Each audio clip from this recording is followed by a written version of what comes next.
Halo, selamat datang kembali di channel ini. Pernahkah Anda mendengar kalimat, kalau mereka tidak punya roti, biarkan mereka makan kue? Selama lebih dari 2 abad, kalimat itu selalu dikaitkan dengan Marie Antoinette, Ratu Prancis yang dikenal hidup di tengah kemewahan ketika rakyatnya mengalami kesulitan. Namun, benarkah ia benar-benar mengucapkannya? Untuk menemukan jawabannya, kita harus melihat seluruh perjalanan hidupnya, dari seorang putri Austria, menjadi Ratu Prancis, hingga menghadapi revolusi Prancis yang mengubah sejarah dunia. Mari kita telusuri kisahnya. Dan di akhir video, kita akan mencari tahu apakah kutipan terkenal itu adalah fakta sejarah atau sekadar mitos yang terus diwariskan. Marie Antoinette lahir pada 2 November 1755 di Istana Hofburg, Wina, ibu kota Kekaisaran Habsburg. Nama lengkapnya sangat panjang, yaitu Maria Antonia Josepha Johanna.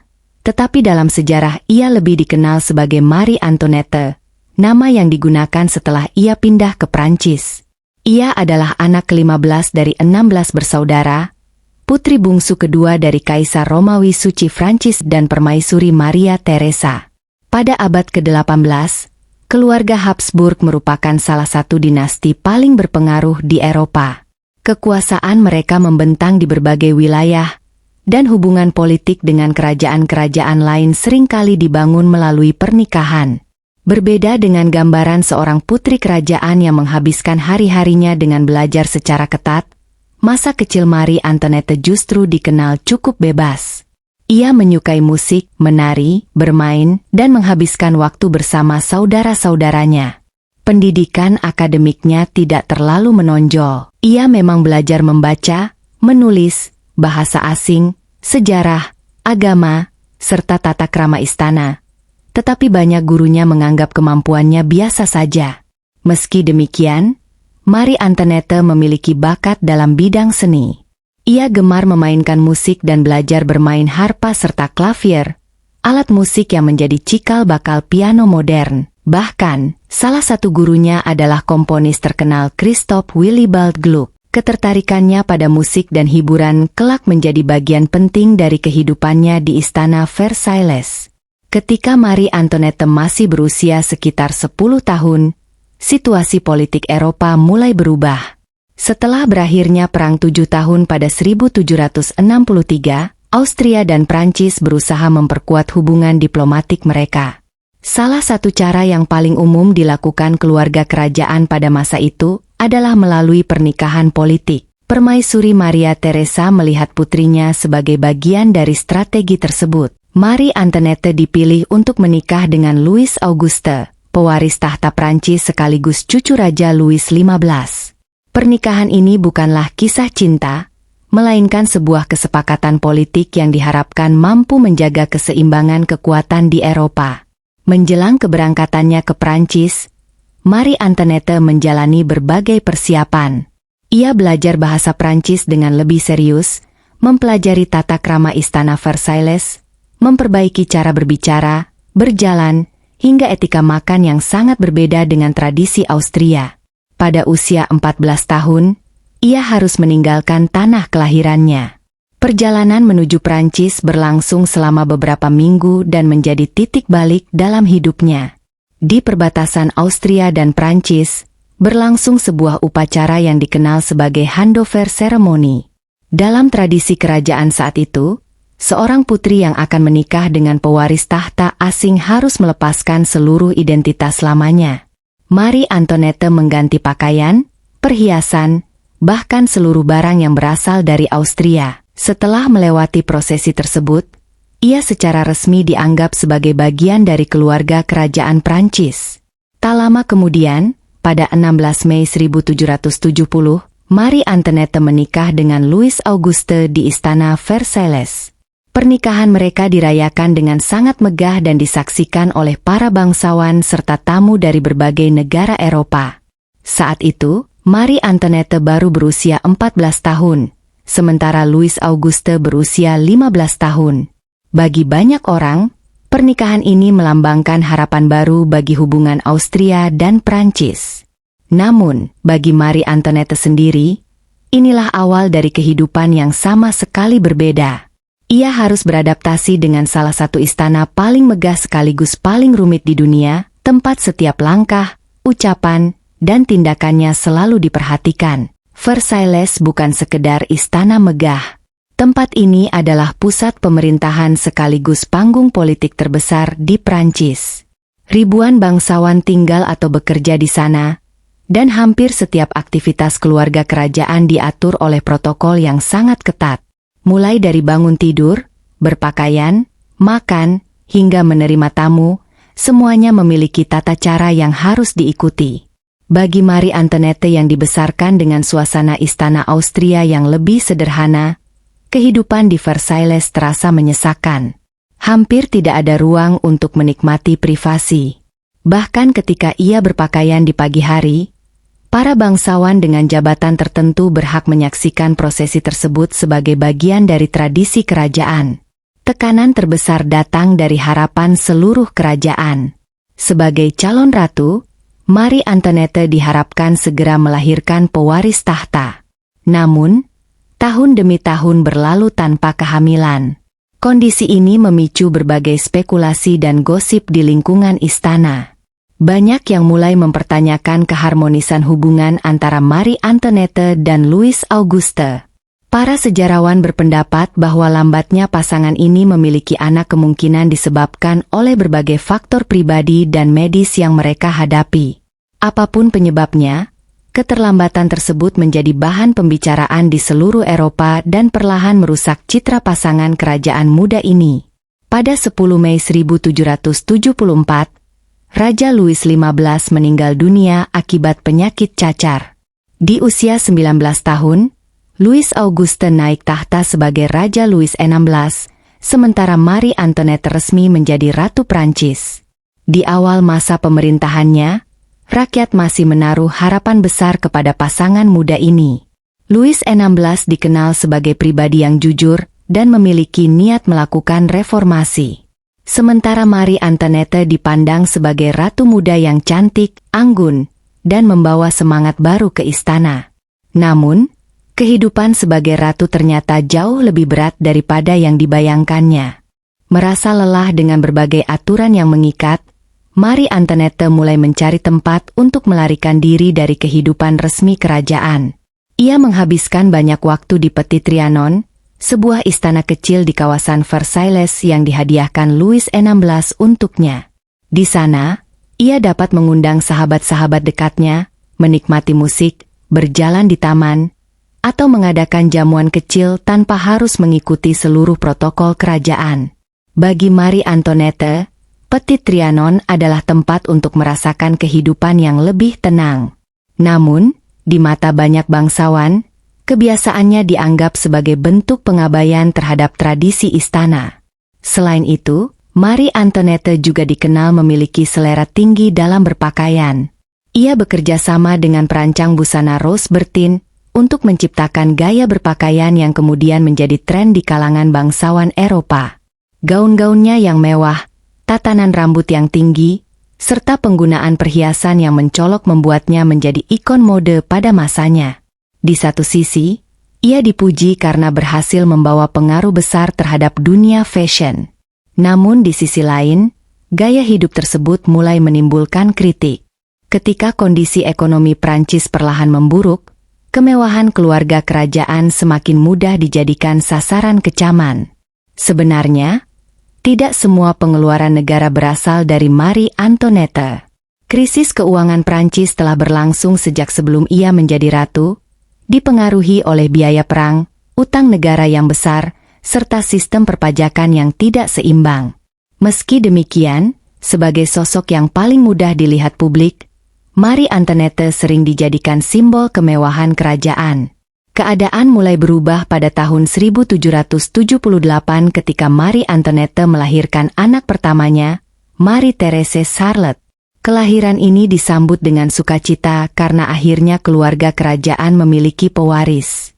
Beberapa tahun kemudian, ia kembali melahirkan 3 orang anak lainnya, termasuk Louis Joseph dan Louis Charles. Meskipun telah memenuhi harapan untuk memiliki keturunan, citra Marie Antoinette tidak sepenuhnya membaik.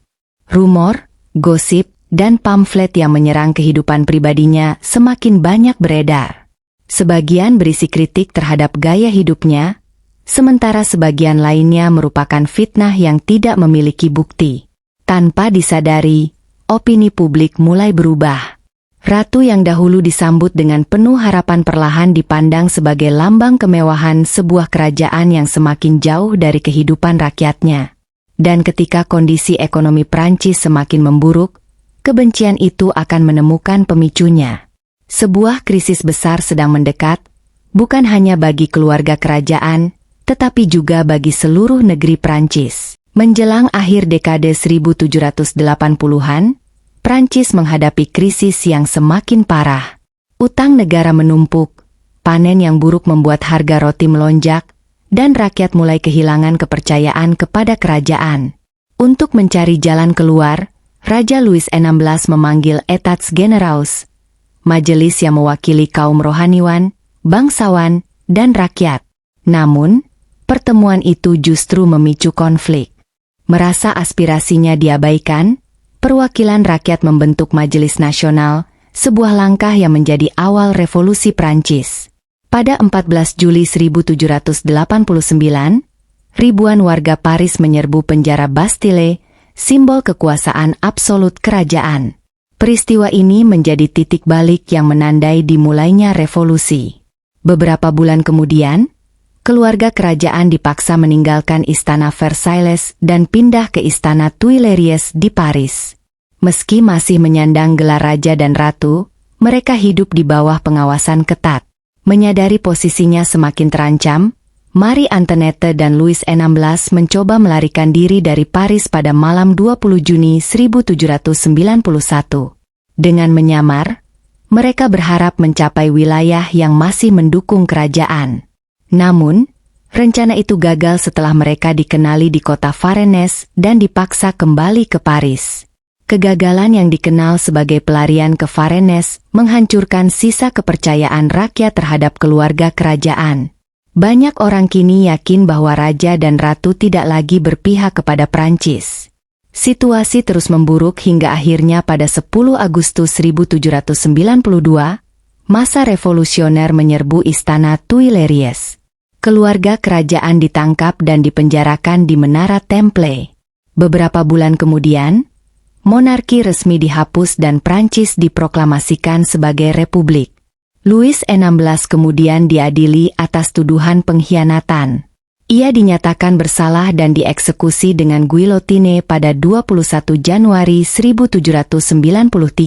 Setelah kematian suaminya, Marie Antoinette dipindahkan ke penjara Conciergerie untuk menunggu persidangan. Ia menghadapi berbagai tuduhan, mulai dari pengkhianatan hingga bersekongkol dengan musuh Prancis. Sebagian tuduhan lahir dari suasana politik revolusi yang penuh kebencian terhadap keluarga kerajaan. Pada persidangan itu, muncul pula tuduhan yang sangat mengejutkan, yaitu bahwa ia melakukan pelecehan terhadap putranya sendiri. Marie Antoinette menolak tuduhan tersebut dan menyerahkan penilaiannya kepada seluruh ibu yang hadir di ruang sidang.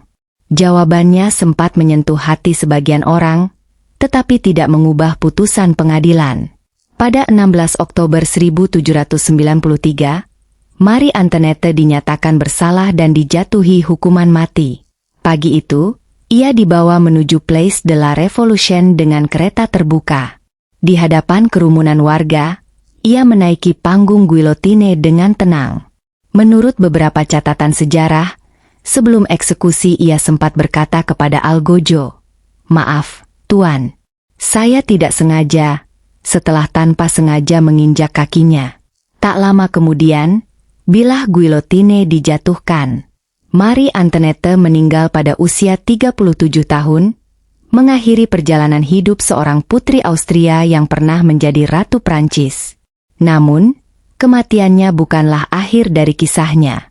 Selama lebih dari 2 abad setelah itu, satu kalimat terus melekat pada namanya dan membentuk cara dunia mengingat dirinya. Kalau mereka tidak punya roti, biarkan mereka makan kue. Benarkah ia pernah mengucapkan kata-kata tersebut? Ataukah itu hanyalah sebuah mitos yang lahir dari propaganda pada masa revolusi? Selama lebih dari 2 abad, Marie Antoinette dikenal sebagai ratu yang konon pernah berkata, "Let them eat cake." Kalimat ini sering dijadikan bukti bahwa ia hidup dalam kemewahan dan tidak memahami penderitaan rakyat Prancis. Namun, apakah ada bukti sejarah yang menunjukkan bahwa ia benar-benar mengucapkannya? Jawabannya adalah tidak ada. Hingga saat ini, para sejarawan belum menemukan dokumen, surat, pidato, maupun kesaksian dari masa hidup Marie Antoinette yang membuktikan bahwa kalimat tersebut pernah keluar dari mulutnya. Justru, jejak kalimat itu muncul jauh sebelum Revolusi Prancis.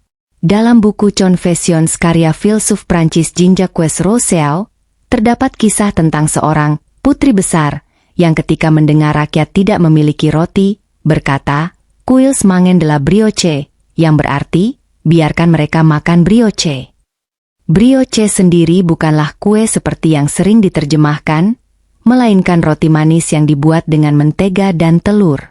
Masalahnya, Rousseau mulai menulis bagian tersebut sekitar tahun 1765. Saat itu, Marie Antoinette masih berusia sekitar 9 atau 10 tahun dan masih tinggal di Austria. Ia bahkan belum pernah menginjakkan kaki di Prancis. Artinya, sangat kecil kemungkinan Rousseau sedang merujuk kepada Marie Antoinette. Lalu, mengapa kutipan itu akhirnya melekat pada namanya? Jawabannya berkaitan dengan situasi politik pada masa Revolusi Prancis. Ketika kemarahan rakyat terhadap kerajaan semakin besar, beredar ribuan pamflet, selebaran, dan karikatur yang menggambarkan Marie Antoinette sebagai sosok yang boros, angkuh, dan tidak peduli terhadap rakyat. Dalam suasana seperti itu, mengaitkan sebuah ucapan yang terdengar arogan kepada sang ratu menjadi cara yang sangat efektif untuk memperkuat kebencian publik. Seiring berjalannya waktu, kisah tersebut terus diulang dalam berbagai buku, drama, film, hingga budaya populer. Banyak orang akhirnya menerima cerita itu sebagai fakta, meskipun bukti sejarahnya tidak pernah ditemukan. Bukan berarti Marie Antoinette adalah seorang ratu tanpa kesalahan. Ia memang menjalani kehidupan yang mewah, gemar mengadakan pesta, dan sering dikritik karena pengeluarannya. Di tengah krisis ekonomi yang melanda Prancis, gaya hidup tersebut membuat citranya semakin buruk di mata rakyat. Namun, menyalahkan Marie Antoinette seorang atas runtuhnya monarki Prancis juga tidak sepenuhnya tepat. Krisis yang memicu revolusi Prancis merupakan hasil dari berbagai faktor, mulai dari utang negara yang besar, sistem perpajakan yang tidak adil, kegagalan panen, hingga konflik politik yang telah berlangsung selama bertahun-tahun. Kini, banyak sejarawan memandang Marie Antoinette sebagai sosok yang lebih kompleks daripada sekadar gambaran ratu yang tidak peduli pada rakyat. Ia memang melakukan berbagai kesalahan dalam mengambil keputusan, tetapi ia juga menjadi korban propaganda politik yang sangat kuat pada zamannya. Kisah Marie Antoinette mengingatkan kita bahwa sejarah tidak selalu dibentuk oleh fakta semata. Opini publik, propaganda, dan cerita yang terus diulang dapat mengubah cara dunia mengingat seseorang, bahkan selama ratusan tahun. Jadi, benarkah Marie Antoinette pernah berkata, "Kalau mereka tidak punya roti, biarkan mereka makan kue"? Berdasarkan bukti yang dimiliki para sejarawan saat ini, jawabannya kemungkinan besar tidak. Tidak ada sumber sejarah yang dapat membuktikan bahwa ia pernah mengucapkan kalimat tersebut. Terlepas dari segala kontroversinya, Marie Antoinette akan selalu dikenang sebagai salah satu tokoh paling terkenal dalam sejarah Prancis. Bukan hanya karena kehidupannya sebagai ratu atau akhir tragis yang dialaminya, tetapi juga karena sebuah kalimat yang kemungkinan besar tidak pernah ia ucapkan. Terima kasih telah menyaksikan video ini hingga akhir. Jika Anda menyukai pembahasan sejarah yang disajikan berdasarkan fakta dan sumber yang dapat dipertanggungjawabkan, jangan lupa dukung channel ini dengan menekan tombol like, subscribe, dan aktifkan lonceng notifikasi agar tidak ketinggalan video berikutnya. Sampai jumpa di video selanjutnya.